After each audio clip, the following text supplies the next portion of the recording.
So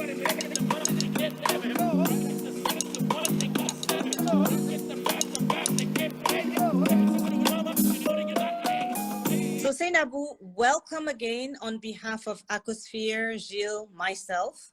We're thrilled to have you today. You are a specialist in public relations and you have an in-depth knowledge of organizational communication. With your professional experience and ambition to promote the actors of the economic transformation on the African continent, you founded Global Emergence, your first agency based in Washington, D.C. and Paris in 2011. You've participated in various key initiatives at international level. As a communications manager for a network of African executives, you played an active role in the organization of major events at the European Parliament Information Office and at Sciences Po Paris. You coordinated the gala launch of the Festival Mondial des Arts Nègres at UNESCO, which is a huge cultural event. You joined the Senegalese permanent delegation at UNESCO to help organize 3 editions of the Africa Cultural Gala. You also accompanied the personal branding of political personalities by preparing their public and media interventions during events such as the Transatlantic Minority Political Leadership Conference. You intervened in the organization of the first National Forum on Entrepreneurial Diversity, and you were responsible for organizing a political and economic mission to the Congressional Black Caucus in Washington, D.C. Seynabou, for 5 years, you served as Vice President of the European Collective for the Development of African Countries, where you used your understanding and experience of sustainable and endogenous development to advance structuring educational projects. You advised the Atelier de la Terre, also known as the Planet Workshop, and contributed to the creation of their first antenna in Niger on the African continent. Today, you head Global Mind Consulting Group, a public relations firm which you created in Libreville in Gabon in 2012 with a clearly set ambition to support the communication strategies of African companies and organizations on the continent. In 2019, Global Mind Consulting opened its 2nd regional office in Dakar, Senegal. Global Mind Consulting also focuses on supporting young entrepreneurs and initiatives that promote the empowerment of women within Africa. As such, it is committed to being significantly involved in many efforts that address these issues. As an expert consultant for the African Union, Seynabou, you have facilitated capacity building sessions for entrepreneurs across the continent and particularly in Kampala, Nairobi, and Zanzibar. You are also an ambassador of the Women in Africa Network, which focuses on the promotion of women's leadership, and you speak at the annual meeting in Marrakesh. You are a jury member and a trainer for continental entrepreneurial initiatives such as Grand Prix d'Excellence and National Business Plan Competition, respectively organized by Junior Achievement and the National Investment Promotion Agency. Finally, I'd say you are also Africa Mentor since 2016 for the Africa Entrepreneurship Award 2017, and you organized the selections.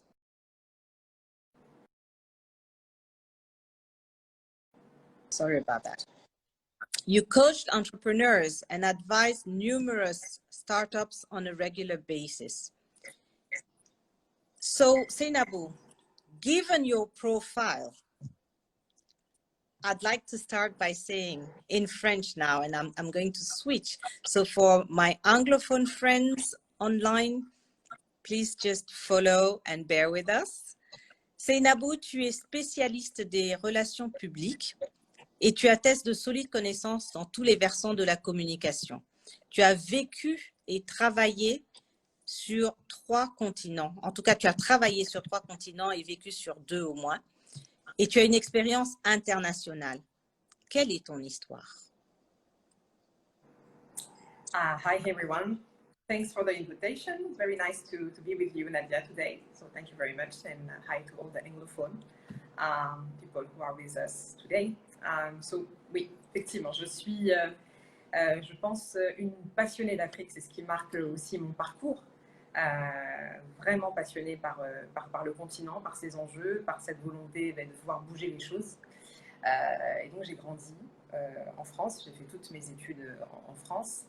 J'y ai fait mes premières expériences aussi professionnelles. Et assez rapidement, j'ai décidé de prendre le sujet économique en créant la première société, qui était donc, on intervenait entre Paris et Washington, comme tu l'évoquais tout à l'heure, et qui avait cette vocation de donner une vision différente du continent africain, d'accompagner des acteurs qui envisagent de nouer des relations d'affaires sur le continent, mais qui ont besoin aussi de comprendre qu'on est dans un autre rapport, qui est un rapport win-win.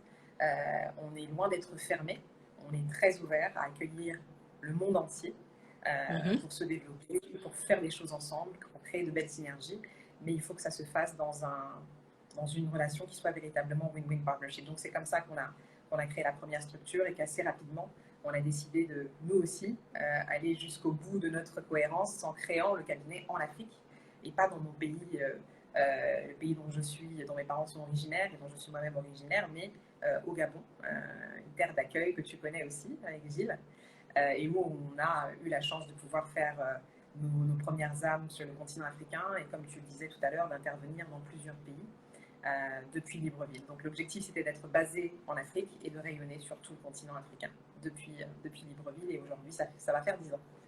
Et on est très heureux de pouvoir faire notre deuxième antenne au Sénégal depuis 2019. Félicitations, Seynabou. Très, très, très belle initiative. Et donc, tu opères dans un secteur où tu te donnes comme ambition d'accompagner la communication des organisations, des entreprises présentes sur le continent africain. Qu'est-ce qui alimente ta passion pour ce métier, Seynabou? Je pense que c'est un constat qu'on est nombreux à faire. Aujourd'hui, quand on parle de l'Afrique, on en parle avec, j'allais dire, une vision qui peut être souvent biaisée.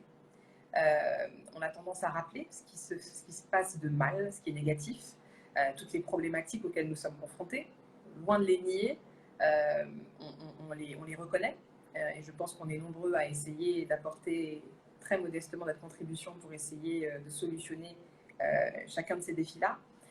Mais force est de constater qu'à l'échelle internationale, quand on parle de l'Afrique, on en parle toujours avec une logique un peu opportuniste.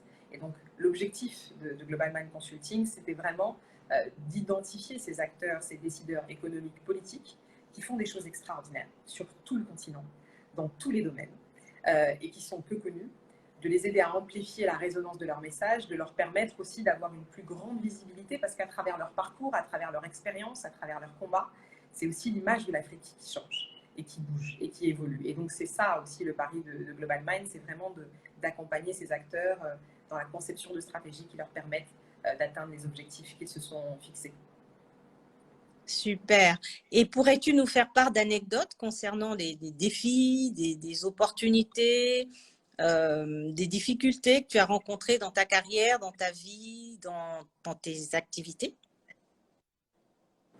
Je pense peut-être que le premier défi, c'est celui de parvenir à créer ses premières références. Quand on crée une structure, bon, en tout cas ça a été mon cas il y a 10 ans, on se pose la question de ok, quelles sont mes premières références, quelles sont mes premières expériences qui vont me permettre d'avoir d'autres contrats, d'avancer, de continuer à apprendre, parce que c'est un apprentissage permanent, on finit jamais d'apprendre. Je pense que même quand on a 60 ans, on continue à remettre en question ses connaissances, et on doit en tout cas avoir ce souci de rester très ouvert à ce qui se passe autour de nous pour continuer à apprendre et à s'adapter. Mais je pense que c'est ça, c'est le fait de pouvoir rencontrer des personnes qui vont vous faire confiance, qui vont vous mettre un peu le pied à l'étrier et qui vont vous donner l'occasion de faire vos premières armes. Et puis c'est une pression qui est terrible, parce que forcément quand on a la chance de croiser, et ça a été mon cas, des personnalités comme celle-là qui vous font confiance et qui voient peut-être ce que vous ne percevez pas et qui vous donnent la force d'aller plus loin, de vous challenger, et d'essayer de donner la meilleure version de vous-même, c'est une pression parce qu'on n'a pas envie de les décevoir. On n'a surtout pas envie de les décevoir. On veut leur montrer que non seulement ils ont eu raison de croire en nous, mais aussi on a ce souci de se dire que il faut qu'on montre qu'il y a cette forme d'exigence et de qualité et d'expertise et de professionnalisme qui existe. Et ça, c'est une responsabilité individuelle. Tout à fait, tout à fait. Est-ce qu'il y a d'autres choses que tu veux partager? Non, peut-être que le deuxième challenge, mais ça, je crois que tu vas me rejoindre sur ce challenge-là, c'est peut-être aussi la nécessité de se faire confiance. C'est-à-dire qu'entre Africains, nous-mêmes, on est les premiers, malheureusement, trop souvent. Ça change, hein, ça change avec la nouvelle génération qui arrive, c'est en train d'être challengé, mais on est trop souvent les premiers à ne pas savoir solliciter l'expertise qui est ultra présente, mais dans tous les pays, de Dakar à Abidjan en passant par Lagos ou bien Casablanca, aujourd'hui, il n'y a pas une compétence, une expertise qui n'existe pas et qu'on ne trouve pas. Mais lorsqu'on est en face de décideurs politiques, économiques, on voit souvent qu'ils sont très... Ils ont plutôt tendance à regarder après la Méditerranée, tiens, quels sont les acteurs qui sont là, que ce soit dans le domaine juridique, dans le domaine fiscal, etc.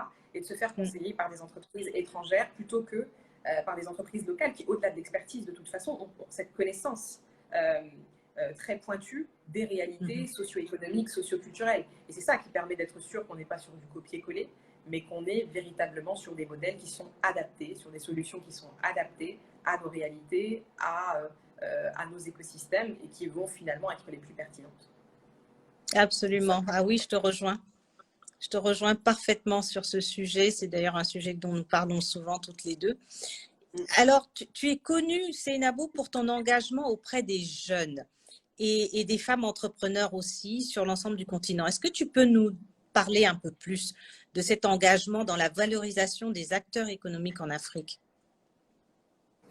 Bon, je crois que ça part d'une responsabilité.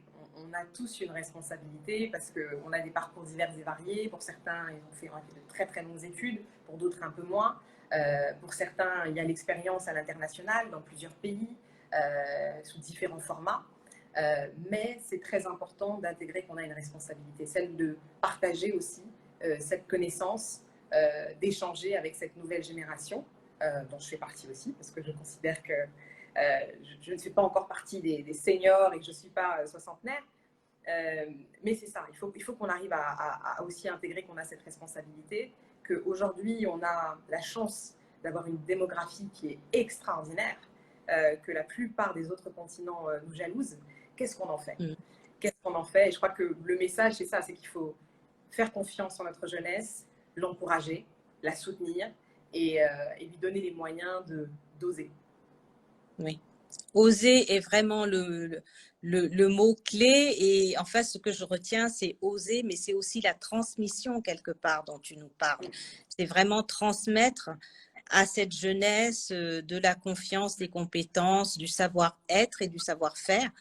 Et je sais que c'est vraiment une passion chez toi. Tout, d'ailleurs, ta biographie nous montre à quel point tu es impliqué dans cela. Alors, parce que justement, tu te... Ben oui, on apprend. Aussi, hein. On apprend énormément. Moi, je suis absolument fascinée par l'ingéniosité. J'ai eu l'occasion de faire une session au Rwanda. J'ai rencontré des acteurs qui sont des jeunes de Kelab. Je vois leur ingéniosité, leur capacité à pouvoir think out of the box. Et c'est impressionnant, ça force le respect. Et on se dit qu'en fait, on tient le bon bout quand même. Hein. On tient le bon bout. C'est super.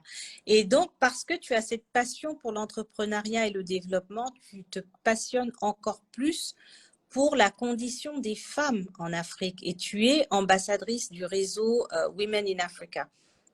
J'allais dire d'où vient ta motivation, même si je la devine parce que c'est quelque chose que nous partageons. J'aimerais que tu nous en parles ici sur ce forum.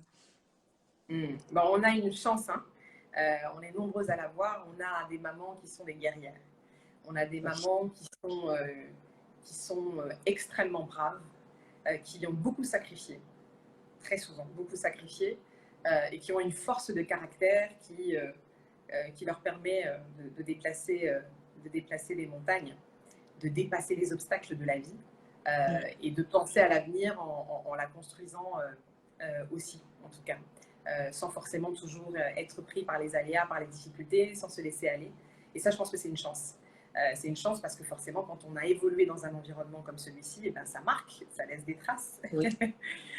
Et voilà, moi, je dis un grand merci à ma maman et aux femmes de ma famille parce que je pense que ça a aussi beaucoup forgé ma conviction qu'il faut qu'on soit solidaires entre femmes, il faut qu'on ait cette capacité à pouvoir réfléchir ensemble, trouver des solutions ensemble et j'allais dire ne pas être atteint par le syndrome de l'oubli ou de ce syndrome qui consisterait à nous empêcher de faire preuve de générosité, de bienveillance, parce que ça nous freine. Ça nous freine. Le match, il est collectif. On ne peut rien réussir sans jouer cette partie-là de manière collective. On ne peut absolument pas bouger les lignes si à un moment donné, on ne s'implique pas, on ne s'engage pas aux côtés d'autres femmes pour essayer de faire de belles choses et créer de belles synergies. Donc je pense que c'est fondamental, c'est le sens de l'engagement que j'ai avec Women in Africa. On essaye d'organiser des sessions, la dernière en date c'était sur le rôle des femmes dans les médias. Comment est-ce que les femmes qui sont dans les médias contribuent aussi à changer de ligne. Tu fais partie de cette génération de femmes journalistes aussi qui se sont battues pour se positionner, pour s'imposer, mais s'imposer par le professionnalisme et par le talent. Et ça, c'est ce dont on a besoin. Et on est nombreuses dans tous les domaines. On voit des femmes absolument fascinantes qui font de très belles choses. Et c'est elles qu'il faut encourager, qu'il faut soutenir et qu'il faut accompagner. Et puis aussi les jeunes qui démarrent, les jeunes femmes entrepreneurs, les 54 chaque année, que WIA soutient, n'est-ce pas? Et je connais ton rôle là-dedans aussi. Alors, Seynabou, tout cela m'emmène à te poser la question suivante. Tu parles souvent sur des plateformes internationales, tu vas motiver des jeunes entrepreneurs. Qu'est-ce qui fait de toi cette oratrice internationale? D'où te vient la confiance de prendre la parole et qu'est-ce qui fait que les gens t'écoutent? Question challenging. J'allais dire que tu es probablement la meilleure personne, compte tenu de ce que vous faites avec Acosphere, pour répondre à cette question-là. Mais je me lance. Je pense que le plus important, c'est de s'exprimer sur des sujets auxquels on croit, des sujets qui nous parlent, des sujets qui nous habitent.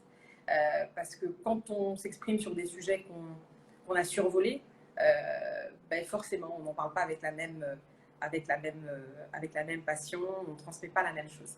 Et je crois que les interventions que j'accepte de faire sont toutes marquées par ça, par des sujets qui me parlent, où je pense qu'effectivement, il faut porter une parole différente, où il y a énormément de choses à dire, mais que tout ça, finalement, ça contribue, mis bout à bout, chacune de ces interventions d'acteurs différents, issus de pays différents, de cultures différentes, contribue à changer le narratif sur le continent africain.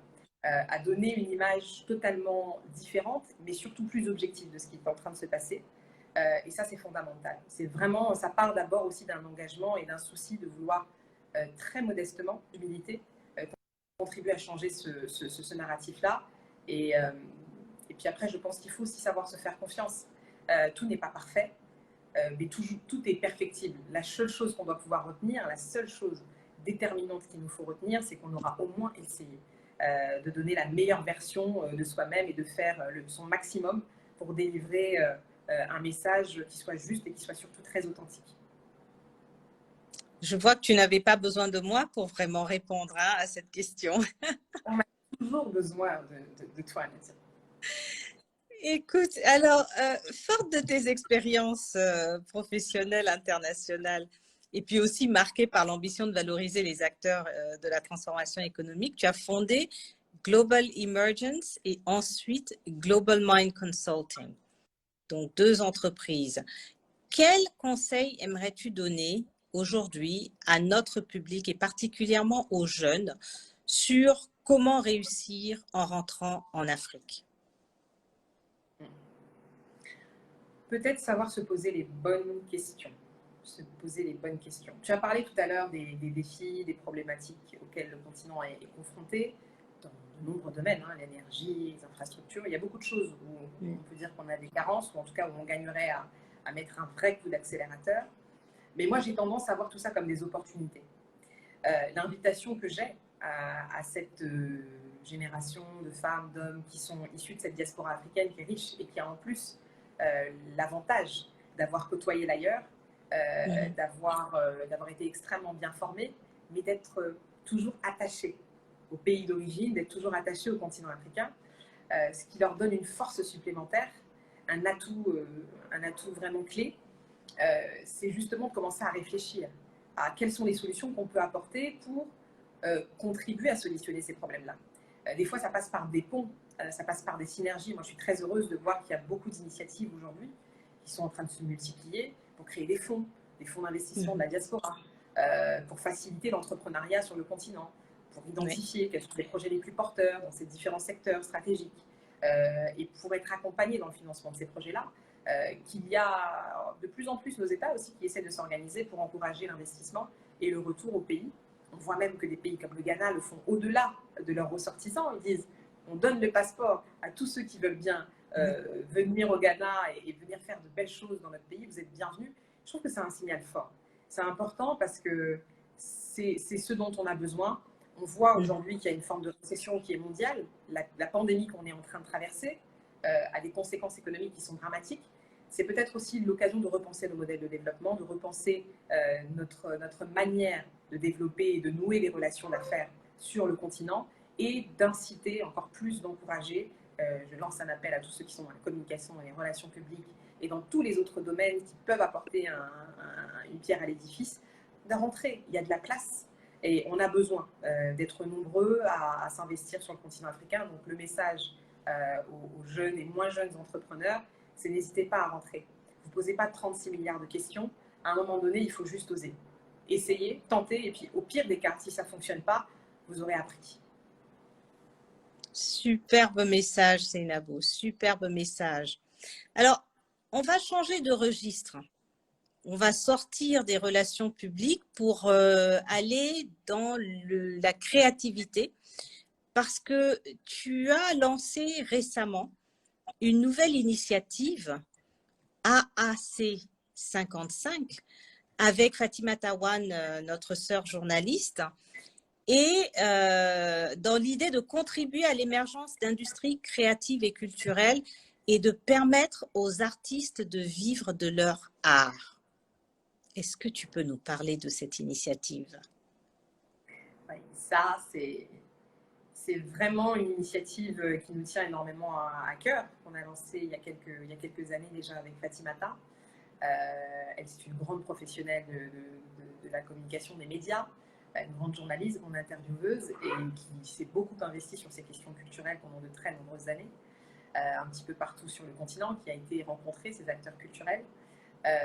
Et moi, dans mon quotidien, je me suis rendu compte qu'en fait, au niveau de Global Mind, on accompagne des opérateurs économiques, institutionnels, on les aide à concevoir des stratégies de positionnement, des stratégies de communication, on les accompagne dans la mise en œuvre. Et malheureusement, quand on regarde les acteurs culturels, ils sont souvent très seuls. Moi, je vois beaucoup de talent, je vois beaucoup de créativité, je vois un potentiel extraordinaire, mais je suis vraiment, comment dirais-je, déçue de voir que souvent, nos artistes, pour être célébrés chez eux, il faut qu'ils soient célébrés ailleurs. Comme si le gage de cette excellence créative, il devait venir de New York, de Paris ou de Londres. Et je pense qu'à un moment donné, il faut qu'on puisse croire en ces talents africains qui sont présents dans tous les domaines culturels, que ce soit dans la littérature, que ce soit dans les arts visuels, que ce soit dans le cinéma, que ce soit dans les médias. On a ces talents-là. La question qu'on s'est posée, et c'est ça la vocation de la C55, c'est comment les accompagner. Est-ce que très modestement, avec notre expérience, avec notre réseau, on peut essayer de créer une initiative qui leur est 100% dédiée, une initiative qui a vocation à promouvoir ces acteurs culturels et finalement à essayer de porter un plaidoyer, celui de créer des industries créatives sur notre continent, comme on le voit dans d'autres pays, parce que la culture a un poids économique, représente des montants absolument colossaux quand on prend les États-Unis avec le cinéma, Hollywood. C'est vraiment des montants qui sont extrêmement importants et une redistribution qui est plus juste, une rémunération qui est plus juste de ces acteurs-là. il faut qu'on arrive à ça sur le continent africain et ça ne va pas se faire tout seul. Donc AAC 55, c'est vraiment ça l'objectif, c'est de réunir ces acteurs culturels, de leur permettre aussi de créer plus de synergie entre eux, au-delà de la frontière classique. Je suis musicien, donc je travaille avec d'autres musiciens. Et pourquoi ne pas faire des collaborations avec des chorégraphes issus d'autres régions? Pourquoi ne pas décider de créer des ballets africains qui iraient aux Antilles, puisqu'on revient de la Guadeloupe, où on a été magnifiquement bien reçus et où on a pu rencontrer ces acteurs importants qui finalement aussi nous ont confortés dans le constat. Donc j'en profite naturellement pour remercier déjà toute l'équipe d'AAC 55 parce que c'est un travail qui est absolument colossal et que sans eux, on ne pourrait rien faire. On est très heureux de pouvoir avoir autant de belles énergies autour de nous pour faire avancer ce projet-là. Il avance bien et on se donne rendez-vous pour AAC 55 avec le sommet en décembre 2021 à Dakar, au Musée des Civilisations. On compte sur la présence, l'énergie, l'implication, même avant ça, de tous ceux qui finalement sont des amoureux de la culture et qui ont envie de contribuer à aider nos acteurs. Écoute, c'est exciting, comme on dit, ce projet. Tu sais à quel point nous sommes passionnés d'art chez Acosphère. Est-ce que tu peux juste nous rappeler ce que signifie AAC 55? Africa, Action for Africa Culture. Action for Africa Culture. Et le 55? C'est, comme vous le savez, on a 54 États sur le continent africain et on a un 55e qui nous tient particulièrement à cœur, c'est celui de la diaspora. Les diasporas africaines aujourd'hui font partie de la solution quand on veut créer les moyens de ce développement dans tous les domaines, et le domaine culturel ne fait pas exception. Donc AAC 55, c'est Action for Africa Culture et le 55, c'est vraiment les 55 États qui incluent cette diaspora qui est très impliquée aussi dans notre projet et qu'on salue. Alors, comme on dit en anglais, watch this space. AAC 55, AAC 55, New Cultural Initiative that was launched by Seynabou Dia and Fatimata One to promote African art, both from the 54 countries in Africa and the diaspora being the 55th country. Très, très belle initiative à Seynabou. Alors, le temps passe vite et surtout quand on s'amuse. Il nous reste donc très peu de temps et je voudrais savoir si tu as une dernière réflexion, un dernier message à partager avec nous. Je pense que c'est probablement celui de la résilience. On est tous en train de traverser une période qui n'est pas facile, qui n'est pas simple, qui est même difficile pour beaucoup d'entre nous. Et moi, le message que je voudrais passer, c'est celui-ci, c'est celui de la résilience. Je suis admirative de voir à quel point les Africains, notamment, ont su se montrer très solidaires dans cette période que l'on est en train de traverser. Et je pense que c'est aussi une invitation à repenser nos propres modèles de développement, à repenser la manière dont on veut concevoir nos sociétés, la manière dont on veut se développer, en ne négligeant pas le point de l'humain. Je pense que l'humain est au cœur et à la base de tout. On serait bien mal inspiré de l'oublier. Et ce que nous sommes en train de traverser, ça nous le rappelle. Ça nous le rappelle fois 1000. Donc, faire preuve de résilience, ne pas être indifférent à la situation des autres, essayer quand on peut d'aider, de contribuer. C'est aussi ce que vous faites en décidant de lancer cette initiative avec ces talks. Au lieu de faire du conseil, au lieu d'accompagner les clients, c'est du temps que vous et vos équipes vous prenez pour essayer de partager de votre expérience, de votre savoir-faire. Et je crois que ça doit être multiplié. On a beaucoup d'acteurs qui sont dans cette dynamique-là, beaucoup de frères et de sœurs parmi les personnes que nous connaissons qui sont dans cette dynamique-là. Et ça, c'est vraiment extrêmement précieux. Je crois qu'il faut l'encourager et ne surtout pas se sentir seul. On n'est pas seul. On est en train, ensemble, de construire les solutions pour créer un avenir qui sera meilleur, probablement, que celui sur la trajectoire dans laquelle nous nous étions lancés. Et puis, il faut qu'on tire les leçons aussi de tout ça. C'est une occasion inespérée pour le continent africain de repenser les choses et de réussir à se développer par lui-même de manière beaucoup plus endogène, de manière plus structurante et en faisant confiance à la fois en ses fils, mais aussi en ses filles. Donc, Soyons résilients, soyons agiles, mais surtout soyons humains. Quelle belle conclusion! Tant de profondeur, c'est magnifique.